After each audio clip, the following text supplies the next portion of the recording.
Hello everyone and welcome back to my channel. If you're new here, I'm Alex and today I get to go through all of my reading stats of 2023 as well as tell you every single book that I acquired this year and how much I paid for them. Now, I have a lot of stats to cover because I track pretty much everything when it comes to my reading, and for the last 5 years I have also filled out this stats journal where I go through and kind of add in some really fun graphics for all of my reading. And I have officially completed and filled this book, which means that I'm going to have to get another one, and that's just really exciting for me.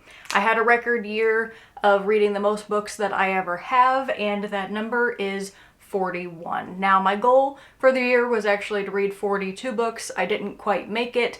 It was a little bit of a rough reading year, a little bit of a weird reading year for me because most of my reading actually took place in the second half of the year, so you'll see that here very soon because I'm going to put up a bunch of graphics. For every stat that I give, it's going to end up having a graphic that goes along with it, and so with that, I'm just going to kind of dive in. So starting with all of the books that I read this year, I'm going to scoot over a little bit because I'm going to put up a graphic of them. I could have physically grabbed all of the copies that I still own because I have physical copies of most of these books, but I decided not to because I have a giant stack over here that you can't see of all the books I'm going to talk about at the end of the video, and those don't necessarily correlate with the ones that I read, and I didn't want to have two giant stacks. So here we go. These are the books that I read this year in order. So I started with Burial Rites by Hannah Kent, Afterworlds by Scott Westerfeld, Poison by Sarah Pinborough,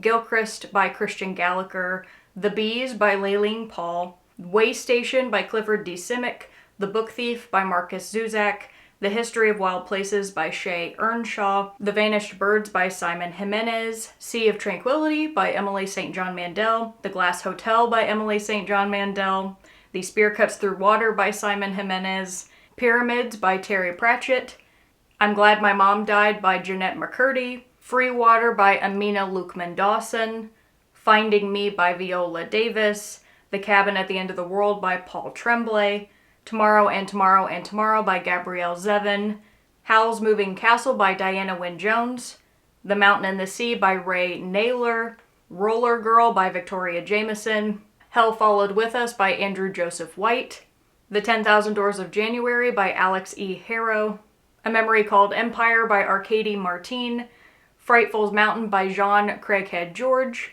Dark Matter by Blake Crouch, A Desolation Called Peace by Arkady Martine, 11/22/63 by Stephen King, The 100 Years of Lenny and Margot by Marianne Cronin, The Only Good Indians by Stephen Graham Jones, There by Tommy Orange, Alatsaway by Darcy Littlebadger, The Absolutely True Diary of a Part-Time Indian by Sherman Alexie, Will Save the Galaxy for Food by Yahtzee Crawshaw, The Invisible Life of Addie LaRue by V.E. Schwab, Saga, which is a comic where the writing is done by Brian K. Vaughan and the artwork is done by Fiona Staples, Seven Eves by Neil Stevenson, which I just did a book review on as well, and then volumes 1 through 4 of Heartstopper, which was by Alice Oseman. So overall, I'm really happy to say that this was a really great reading year for me. I got to read many wonderful books. There weren't that many books this year that I read that I didn't truly enjoy, and I would honestly attribute that to the fact that over the last 5 years, I've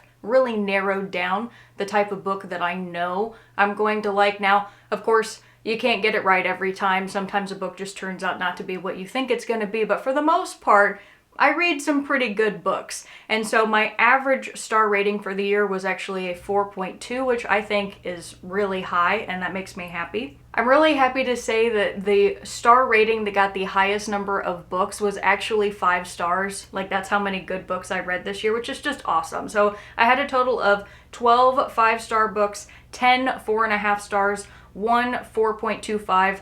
I hate the quarter star system, but that book, it was in a very specific video for a very specific blog, and that was the rating that made sense for it. So then I had 6 4 stars, 1 3.75, which was a very similar situation, 6 3.5 stars, 3 3 stars, and 2 2.5 stars. So definitely not every book I thought was great. The way that my rating system works is if I give a book 4 stars, and that means that I would recommend it and I would encourage people to read it one time, like it's worth one read. And then a 5-star to me is a book where I would read it multiple times. So that means so many books that I read this year I would reread again, and I look forward to rereading those books for sure. I then do something that I think is really fun, which is to do a decade breakdown, because I like to see how old the books are that I've been reading. Now, this year was a little bit strange because last year I read, it was like from an extra 3 decades than I did this year. The bulk of my reading actually were from very recent books. So for the 2020s, I read 20 books. For the 2010s, I read 15. For the 2000s, I read 5. And for the 1990s, I read 1 book. So most of the books that I read have been within the last 4 years now. Up next is going to be my reading by month in terms of number of pages and number of books. Now, I really like my graphic representation that I have in here in my journal, but this would be very difficult for me to show you unless I just gave you an up close of every month and talk about it, which I'm not going to do because that would be awkward. So I'm actually going to include my story graph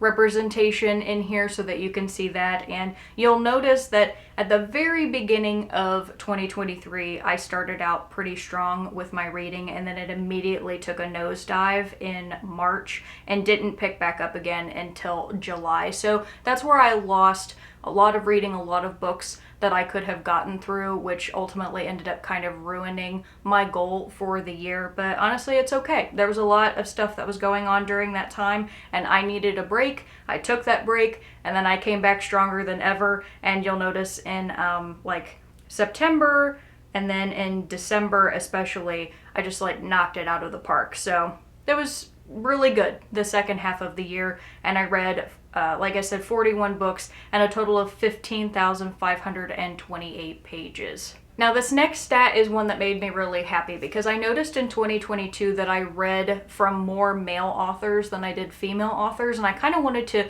bridge that gap. I wanted it to at least be more equal, and I swear I didn't plan it this way. It ended up just working out perfectly. I read the exact same number for female authors as I did male authors, and then I had one book which was, of course, Saga Volume 11, which I would consider to be a dual authorship, only because even though Brian K. Vaughan is the one who is writing the story, you can't have a comic without the graphics, so Fiona Staples is equally as important in that, so I'm considering that to be a dual authorship. But other than that, I read from 20 male authors and 20 female authors, so excellent for me. Up next is what I call my genre breakdown, because I like to see which genres I read the most. Now, unsurprisingly for me, science fiction was number 1. Who would have thought? But number 2 is fantasy, which also probably wouldn't surprise most people who have been following my channel. What I was surprised about is that I didn't read more horror throughout the year, but I guess it just wasn't that kind of year for me. I'm probably going to read more horror in 2024, especially because I got some new horror books that I get to talk about soon. So for science fiction, I ended up reading 11 books, and for fantasy, I read 9. So that's 20 of the 41 books right there, just for 2 genres. My next highest was horror and literary fiction, which both were at 4. I'm also technically going to say that romance also got 4, but that's only because Heartstopper, I read those 4 graphic novels, and since they're all part of the same series, they fall in the same genre. Normally I wouldn't say that I read 4 romances. I don't really read a lot of romance, but for this, I technically have to say that it's equal with the other genre counts. For contemporary fiction, I read 3 books. For historical fiction, I read 3. For nonfiction, I read 2. And I read 1 thriller. The longest book that I read this year was Seven Eves at 861 pages, and the shortest was Saga Volume 11, which was 153. And then I like to do kind of like my average reading, so that would be average number of pages read per day and average number of pages per book. So my average number of pages per day read was 42, and the average number of pages per book was 379. I read 39 physical books and 2 ebooks. I don't listen to audiobooks, so those will pretty much never be included in these lists. Now, the age range breakdown was really surprising for me because I normally read almost no young adult fiction. So if I go back and I look at 2022 for that breakdown, I only read I read 1 young adult book for the whole year. Well, in 2023, I read 3 middle grade novels, 10 young adult novels, which of course, again, Heartstopper is young adult. I got 4 right there just for that one series, but still 6 others outside of that.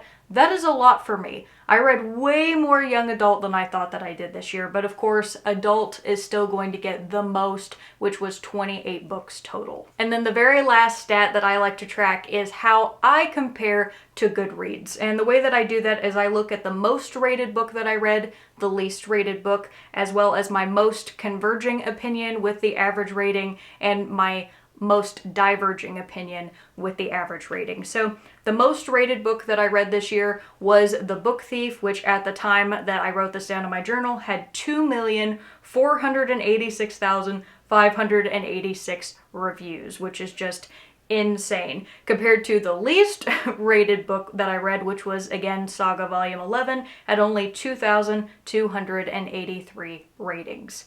My most converging opinion was for Heartstopper Volume 1, which I gave 4.5 stars, and the Goodreads average was 4.48 stars. Now, the most diverging opinion was the one that was the most interesting to me because every other year that I have tracked this stat, it's always that it's a book that I really didn't like that other people loved, and so it creates like this huge gap. But this year it was actually the opposite. It was a book that I really loved and other people liked, but they didn't love as much as me. And that was The Mountain and the Sea, which I gave 5 stars, and the average Goodreads rating was a 3.97, which is still really high. I mean, you could round that up and say it's an average of about 4 stars, which is great for a book. So my most diverging opinion only had a difference of 1.03 stars, which is not nearly as high as some other years.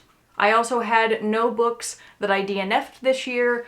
I am really curious to see if in 2024 I actually DNF books because I am bad about that. If I am not enjoying a book, I tend to just power through and read it and not put it down because I'm stubborn like that and I want to see if the ending makes a book any better. But I also sometimes end up getting stuck in a slog and I feel like I'm wasting my time and I could be reading so many other good books. So we'll see. Maybe that'll change in 2024. Now, this next stat is one that I didn't have in last year's video because up until now I have never tracked every book that I have received throughout the year. So this is going to include all purchased books, all gifted books, and the thing that I should note is that I have not paid any money for any books for myself after the month of June. Now, I have gifted books to other people, but because they're not mine, those didn't count. So you're going to be probably pretty surprised at exactly how much I spent versus the number of books that I have, but keep in mind that I got 10 books for Christmas, so that's already going to throw things off right there. So starting off, the very first book that I got this year was Lessons in Chemistry by Bonnie Garmus, and I paid $17 for this from Book of the Month. And then I got a free add-on from Book of the Month as well, and I used that to get Georgie All Along by Kate Clayborn, so I didn't pay anything for this. I was then gifted a copy of The Known World by Edward P. Jones. The next 3 books that I got, I bought with a Barnes & Noble gift card. Now, I'm pretty sure the gift card had $100 on it, but because it was money that didn't come out of my pocket, that is not being counted in the total of the amount that I spent this year, so they're kind of going to be treated as gifts. And the first one was Legends and Lattes by Travis Baldree. The next one from Barnes & Noble was Light from Uncommon Stars by Rika Aoki, and the thing I'm really frustrated about this book and the one that comes after it is they put these buy one get one 50% off stickers on here, and I'm having a really hard time getting it off. I will get it off of the book, but I have to be extremely careful because obviously I don't want to damage the cover. So there's that one with its hideous sticker still attached.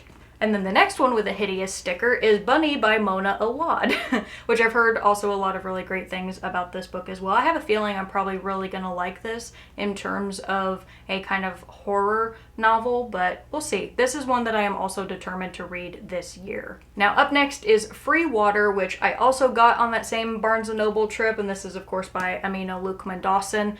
I ended up thinking that I had more on the gift card than I actually did, and of course books are just really expensive now, so $100, I think that's how much I had. I can't remember, but it doesn't go as far as it used to, so when I got up to the register, I ended up paying $16.84 for this, which, you know, normally it's $17, so I ended up paying almost full price for this book, but that was fine because I read this one this year and it was really great. Now this next set of 4 books I bought all at once, so I know how much I paid for them collectively, not individually. And the first one is Other Birds by Sarah Anderson Allen. And then I have Hell Followed With Us by Andrew Joseph White, which I read this year and really enjoyed.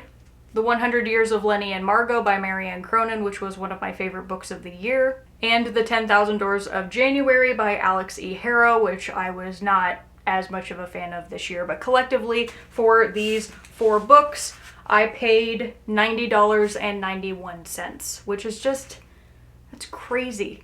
That is crazy that 4 books can cost over $90, but that's just the world that we live in now.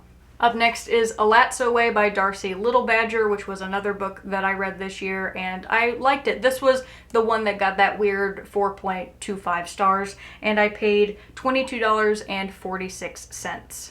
I was gifted a copy of Demon Copperhead by Barbara Kingsolver, and I absolutely will be reading this year. I am ashamed that I wasn't able to get to it last year, so I've just heard so many great things about this book, and it better be as awesome as I've heard, but I honestly have no doubts. For those of you who don't know, I play video games, and Diablo 4 came out last year, so of course I had to buy the Book of Lorath, but I also didn't have a copy of the Book of Adria, so I bought both of these. The Book of Lorath was $28.85, and the Book of Adria was $17.60. I then had pre-ordered a copy of T.J. Klune's In the Lives of Puppets because I read House in the Cerulean Sea and loved it. I also have copies of Under Whispering Door and now this book, which I have yet to read. But this book won, it was 1 or 2 Goodreads awards, and I definitely need to get to this year, and I paid $27.17. Then I bought a copy of Pyramids by Terry Pratchett. I read this year. I gave it 4 stars. This is the first Discworld novel that I have read that I did not give 5 stars. It was still really good though. So, I mean, Terry Pratchett, still one of my favorite authors of all time. And then the last book that I paid any money for this year was Saga Volume 11 because I had this pre-ordered, and even though I entered my no-buy year, I allowed myself to keep my 1 pre-order that I hadn't already received because I waited a year to read this and it wasn't really that much money, so I let myself keep it. And I paid $16.36 for this. From here on out, every book I'm going to mention is one that I didn't pay any money for. They were either gifts or they were just free that were kind of handed to me. And the first one is The Storied Life of A.J. Fikry by Gabrielle Zevin. Then I have The White Giraffe by Lauren St. John. Roller Girl by Victoria Jameson, which was a graphic novel that I didn't expect to love as much as I did, and I gave this 5 stars this year. Hang the Moon by Jeanette Walls. And this one was really fun because this was given to me by Kat's Novel Adventures. Kat was doing her live shows and she had some books that she wanted to rehome, and so she decided to turn it into a game with a spinning wheel. I happened to be one of the people selected and I got to choose which book I wanted, and I went for Fire Girl by Tony Abbott, which I'm really looking forward to. So I thought that was really cool and I like the idea of that game. I also have a large stack of books that I'm holding on to right now for donation, but that's because I have a library that's going to be opening soon, so maybe at some point in the future on one of my live shows on Friday I could do some sort of game to give books away, but only after the library opens because they deserve all my books. For those of you who watched my Christmas book haul video, you've seen the rest of these, but I got the 4 books in the 3 Body Problem series that's out right now by Sunshin Liu. I'm really hoping to be able to read these this year because I've heard amazing things about them. And I also didn't expect to get all 4 that were out because I only asked for the trilogy, but Keaton was like, I know there's 4 books, I'm gonna get you all of them, which is just awesome. And they look amazing. These are so beautiful. I then got Remarkably Bright Creatures by Shelby Van Pelt, and I was really excited about this because I'm in my octopus phase right now, and I'm going to be doing a buddy read with Kat for this book in the month of March. So that's going to be really fun. And March is going to be here before I know it, so I really didn't mind waiting. Up next is another book I've heard 50 million things about, and that is Divine Rivals by Rebecca Ross. Because I ended up enjoying Hell Followed With Us, Keaton got me a copy of The Spirit Bares Its Teeth by Andrew Joseph White, and this cover is absolutely gorgeous. Branching a little bit out of my comfort zone, I got a romance novel, which is Last Night at the Telegraph Club, which has won many awards, and this is by Melinda Lowe. Down to my last 2 books. So the next one is Under Fortunate Stars by Wren Hutchings. And the final one was Boys in the Valley by Philip Frasassi. So in total, assuming I can count, I got 33 books this year. So drumroll please, the amount of money that I spent on books this year was $247.88. Which honestly is laughable compared to how much money I normally spend in a year. And yes, I recognize it's because I am just surrounded by a bunch of generous people who give me things, and I am very lucky for that. But it's also because I have been using my local library, and that just goes to show you how much money that you typically save. I would say on average in the past, again, I didn't count up total how much money I've spent, but I would estimate like in 2022 that I probably spent around $600 for the year on books. So not even getting to 250, mind-blowing to me. So overall, 2023 was a great year for reading and for kind of testing myself and my limits on my buying habits. So I'm really glad to see that I can curb myself, and I do have a lot of self-control when I need to. Obviously, getting 33 new books for the year is still a lot, adding to my TBR. Even if I didn't pay for all of them, of all of the books that I received, I only read 8 of the total 33. Obviously, I got 10 of the books for Christmas, so if we want to be more fair, I read 8 out of 23 that I got throughout the normal year, but that's still a lot of new books that I have to get through. But I'm looking forward to it. That's a challenge that makes me happy, and the no-buy year is going to continue all the way through July of 2024, so I still have a ways to go, and I don't imagine I'm going to be gifted nearly as many books now that it's after Christmas. I really hope that you enjoyed this video, that it was enlightening for you in terms of my reading and my buying habits. If you have any comments for me, please feel free to leave them down below. And as always, I hope you have a wonderful rest of your day or evening, that you all stay safe out there, and I'll see you next time.